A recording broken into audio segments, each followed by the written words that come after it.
Vorlen Shai Kraganthok. In the previous episodes, after a 150-year journey, 3 generation ships from Earth finally reached Elpida, a habitable planet orbiting the star Ross 128. It was an incredibly beautiful world that seemed friendly with violet luminescent jungles and no predators. People landed, set up a base, and found artificial structures in the forest. They were called ruins because of their abandoned appearance. Almost immediately after that, a local virus epidemic struck. A vaccine made from local life forms saved 97% of the colony. Fleet Commander Admiral Rachel Lee refused to take the vaccine and disappeared. Many of those who had recovered began to behave strangely. They were called the Others. People feared and avoided them. Conflicts began, escalating into a serious crisis for the colony. At one point, the Others silently withdrew towards the ruins in an organized manner. The same day, a report from orbit said that a deadly superflare was imminent on Elpida's star. The colony migrated to the dark side of the planet, seeking rescue. But at the moment of the flare, the planet's magnetic field grows exponentially and deflects the deadly radiation. So the flare causes no harm to living nature. It appeared as if the planet had saved itself. That's when Rachel reaches out. Not just the planet. Come back. We're coming back too. It's over. On the way back, the colonists notice a strange area in the snow that looks like a quarry. But it turns out, This isn't a quarry. It's a graveyard. the first day after the flare. The colonists return to the day side of the planet. The way back seems much shorter. The base awaits them untouched. Radiation levels are normal. Life support systems are working, and the planet's magnetic field has returned to baseline. At the edge of the base, on the border between the jungle and the living quarters, the others meet them. They stand silently, lined up in an uneven line. Rachel is at the front. Tension hangs in the air for several endless seconds. Then, someone takes a step forward. Then, someone else, and another. The border crumbles. People rush to each other, hugging and crying. Some apologize for their fear and suspicion. Some simply express gratitude for being saved. Rachel stands aside until her children, who have grown up during these terrible months, make their way to her. They hug their mother silently, tightly, as if afraid of losing her again. By evening, Rachel calls a general meeting. She speaks at the command center in front of the officers, but her words are broadcast throughout the colony, to every living module, every corner of the base, to the 3 ships drifting in orbit. Her voice is calm, but she sounds exhausted, like someone who has survived the impossible. We are not a threat. We are a bridge, an interface between humans and the living biomechanics of this planet. We heard the call of the protection system when it awakened. We helped activate the node and create a magnetic field. Now, everyone understands this. Fears, suspicions, separation into friends and foes. It's all over, but there are still a lot of questions.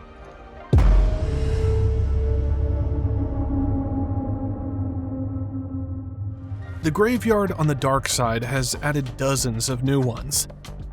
It's decided not to dismantle the temporary camp on the dark side. It will be converted into a permanent research base. Now, it's an outpost of humanity in the realm of cold and darkness, where the creators of the very system that just saved them all rest. 1 month after the flare.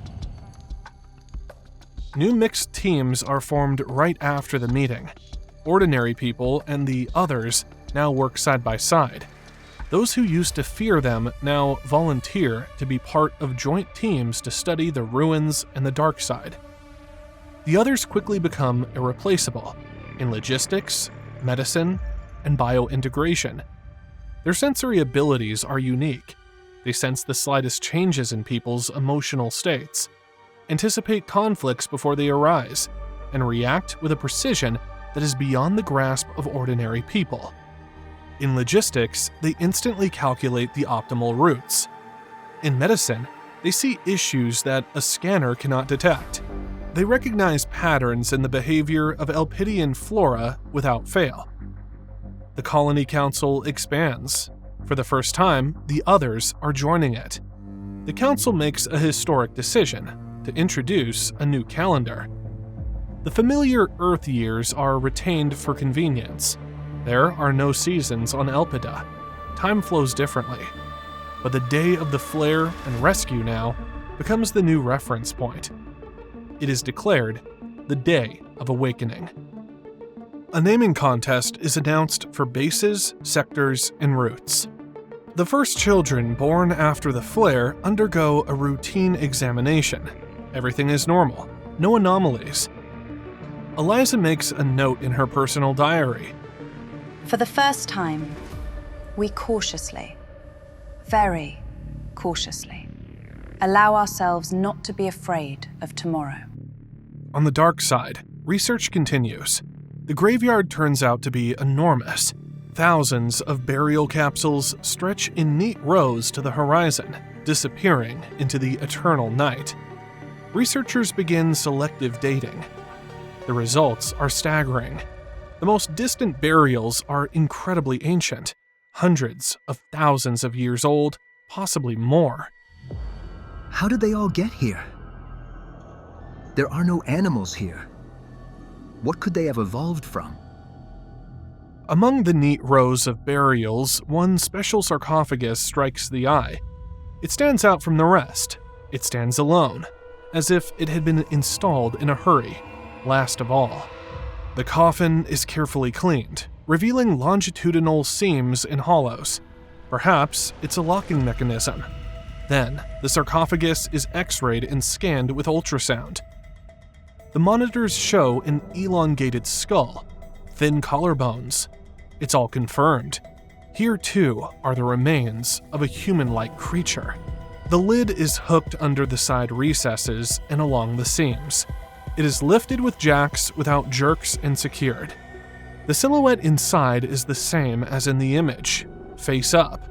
Scientists take organic samples and conduct rapid analysis on site.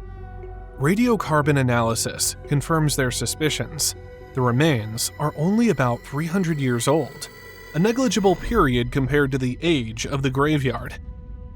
And that's about the time the Earth received that very first signal. The team of researchers silently realizes that they are looking at the last operator.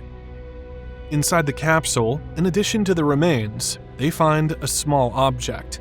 The device is the size of a human palm, made of a material resembling both ceramic and metal. It is smooth, warm to the touch, with barely discernible lines on its surface. There are many assumptions. Maybe it's a transmitter, or a media block, a holographic projector. The device is taken to the base and transferred to the laboratory. The first activation attempts fail. Scanning reveals an incredibly complex internal structure. Layers of crystal lattices, an energy source that is still functional. The device was only activated with the help of one of the others. There was a message and clear instructions on how to decrypt it. It was impossible to translate it literally. The difference between the civilizations was too great, but there were also many things in common. With the help of the others and the AI Astra, they managed to decipher the meaning of the message. Varon, Lare Norka Shahunra, Orathun, Vorlen Shai Kraganthok, Einavar Hushen, Shurayen Vakhelra, Oranthar Varina, Ashkar Shalena Rainor, Fahlai Mela, Lumara, Shaira, Evaru Nura, Ashanvor, Thuranor, Varun Meshal Veshai, Eva vahun lare entrustedna. Nurka veshal bakuntha, va shankaru nevor, farem, ne shumara velhai, ne shumara vena, ne shumara noruma, hale, avesha oranor, arafel shurenra, falun varkai un aler, presha lumara, lashen voranui. 6 months after the awakening. On the day side, there is restoration, rethinking, and a gradual course for development. Temporary bases are converted into permanent ones, and new ones are being built. The first permanent routes between settlements are created. New schools, children's sectors, and medical centers begin to operate, now taking into account the new physiological characteristics of some of those who have recovered from the disease. A new word appears, Elpidians. This is how children born after arriving on Elpida are called. The words humans, the others, and Elpidians become widely used in the lexicon. Humans are ordinary people born in space on ships on their way to Elpida. The others are people transformed by the virus, who have acquired new sensory abilities. Elpidians are people born on Elpida. They have innate new sensory abilities. On the dark side, the first major discoveries are made. Scientists have long been puzzled by the location of the architect's cities. Finally, the answer is found. Large settlements were discovered under several feet of snow. Entire cities with no signs of serious destruction. The walls are made of the same composite material as the ruins. Domes, passages between buildings, deep shafts leading into the bowels of the planet.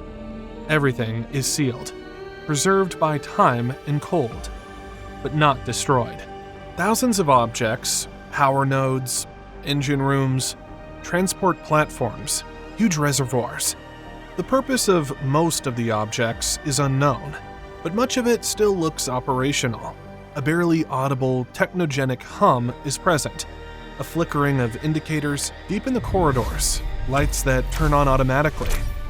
The architects built it to last for centuries. A systematic reverse engineering program is launched. Specialists carefully study the design and principles of the architect's technologies. The others are massively involved in the analysis. Their sensory abilities provide the key to the operating principles of the devices.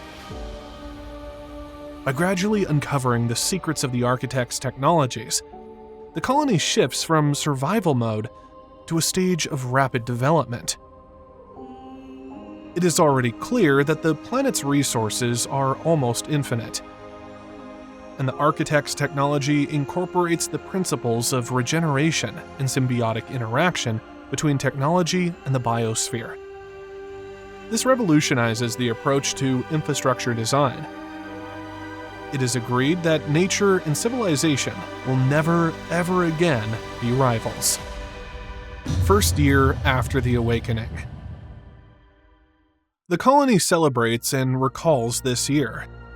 The bright side of the planet has changed beyond recognition over the past year. The very first base has become the core of a new infrastructure. The areas that have grown up around it are no longer called sectors. Now they are communities, neighborhoods. All governance processes are decentralized. Key decisions are made at the council level, which includes both humans and the others. It is a system in which consensus is the first priority. Disputes are resolved through dialogue, not pressure. This has also been made possible by the help of the others with their hyper-empathy. The education system is restructured from scratch. Old Earth subjects are updated, and new Elpidian subjects are introduced. Now, they teach biointegration, sensory ethics, and flareology, the science of flares. On the dark side, reverse engineering of the architect's technologies continues. The expression, "darkness holds the light," is firmly established in language. This is how people now refer to the balance between the sides of the planet, seeing harmony in it. People are learning to make self-repairing structures from the architect's biomechanical materials. This makes it possible to build further, wider, in a variety of conditions, and in harmony with nature. The ships in orbit are now empty. All civilians and almost all crew members are already settling on the planet. Only those on duty at key posts remain. Shuttles and orbital stations are modernized as the architect's technologies are mastered. 3 years after the awakening. The Dayside is no longer a base or a camp. It is a city. Buildings are rapidly constructed using hybrid technologies of humans and architects. Houses differ in shape. Their height is usually 2 to 5 stories. There's no need for more. The city is built out, not up. There is a lot of space between buildings. The streets run straight, without bends or chaos. The windows are tall, floor to ceiling. At intersections, straight rows of trees are planted at regular intervals. Elements of Elpidian biology are integrated into houses from the outset. The buildings literally sense their inhabitants, subtly adjusting conditions to suit their state of being, mood, and routine. Elpida becomes a home, but with a distinct personality. People here do not try to conquer or change the planet to suit themselves. They learn to live within it. Nature resonates. Bioluminescent organisms are now used as navigation markers, indicators, signaling systems, and even as interface elements. New hybrid gadgets are created with built-in Elpidian biology. The first child is born to parents who are both the others. His vision and hearing reveal abnormal parameters from birth. They aren't limited to the usual human ranges. He sees heat, for instance. He can tell which cup on the table was held recently and which has been sitting there for a while. And sometimes he looks at an empty spot as if something were there, because he picks up an ultra-faint glow the human eye usually doesn't notice. His hearing is also extraordinary. He can hear very low sounds, the vibration of the floor, the tremor of walls, the movement of air. Despite all these remarkable abilities, the child is surprisingly calm. This is now just another normal variation. So begins a new generation. 5 years after the awakening. Elpida's population has grown by 1/3 and now stands at over 9,000 people. New settlements have sprung up and are expanding far from the first base. Schools, medical centers, workshops, and assembly units are built. The first power plant based on the architect's technology has been launched. A full-fledged agricultural zone has been created on the Dayside. Food is no longer delivered from orbit, but is grown locally. It is a mixture of earth crops and adapted local flora. Biodegradable greenhouses are in use. The others also play a key role in this. They can feel plants. There has been an 87% reduction in domestic conflicts. Psychologists say anxiety disorders in the colony have fallen to almost 0 in 5 years. Rachel no longer commands the fleet. She is now the head of the Navigator's Corps, a new official structure that includes planetary protection operators. David and Eliza conduct parallel development projects.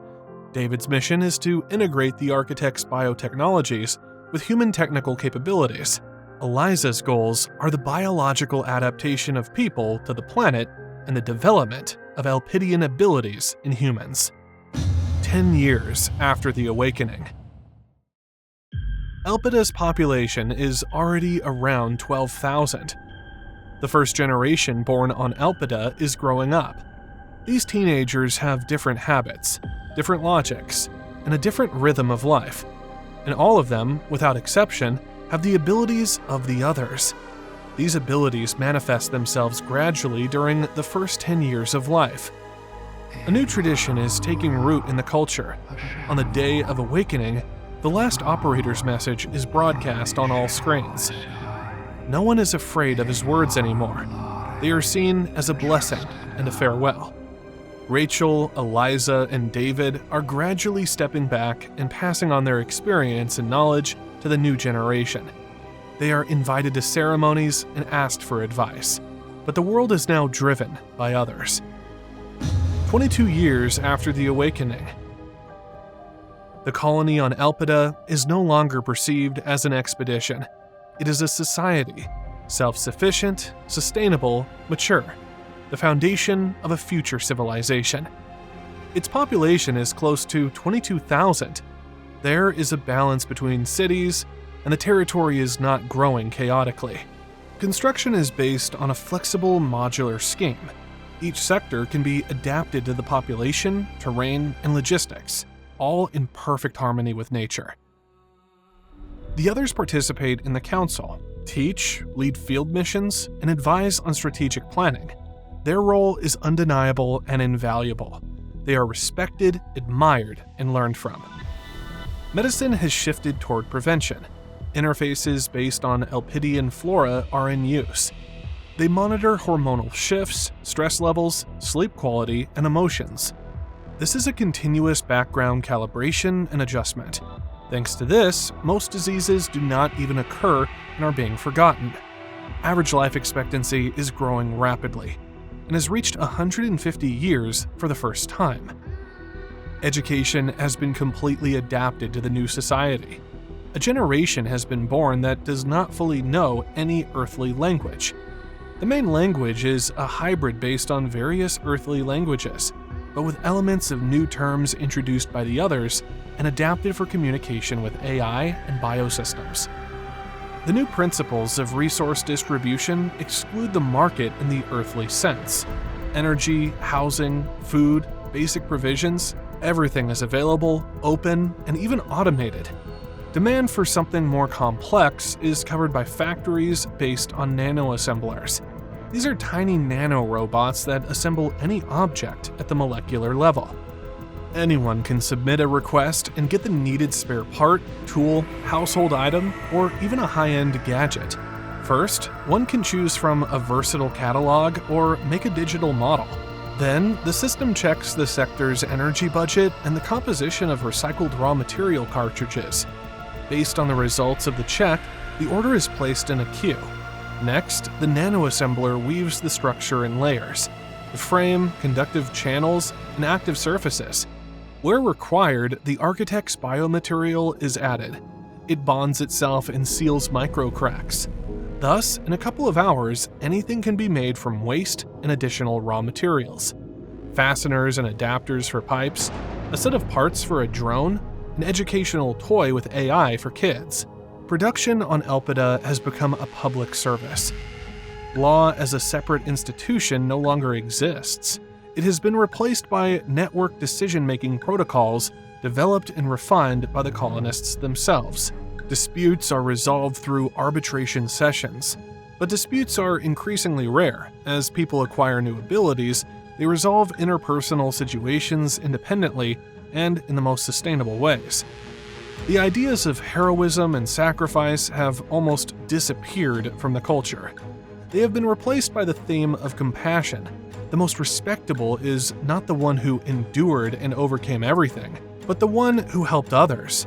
Rivalry is rapidly becoming an obscure relic of the past. The new civilization is entering its first golden age.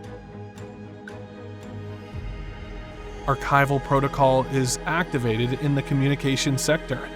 An incoming signal is detected on one of the old frequencies, with a timestamp matching the data packet that Eliza sent to Earth 22 years ago. The file is corrupted. The metadata is readable. Origin confirmed. Solar system. Everybody realizes that this is now a real message from Earth. Participants in the events of those years are urgently summoned. If anyone hears this, it means it got through after all. I'm Evan South, former engineer. This is Resolute Station, the last one still holding on. We found your data packet in the archive by chance. It arrived at a time when no one cared anymore.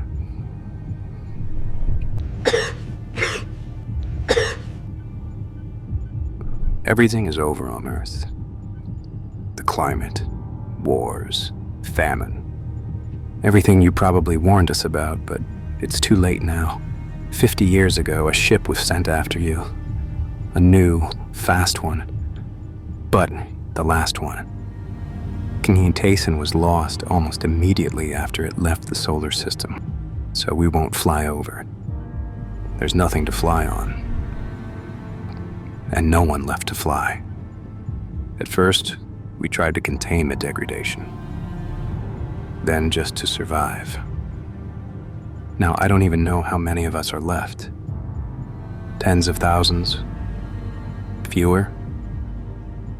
But if you can hear this, then it wasn't in vain. Take care of your new world. And never come back. End of transmission.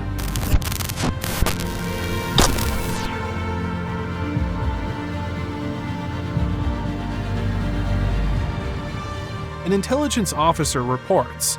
A message comes from orbit.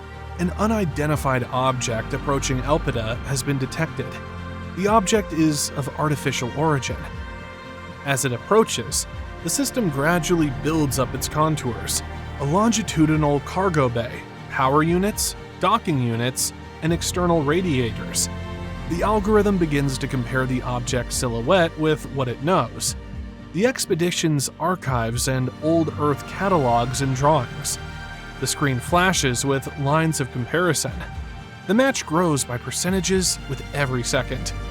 A faded logo appears on the monitor. An old Earth font. This is an Ark-class Earth ship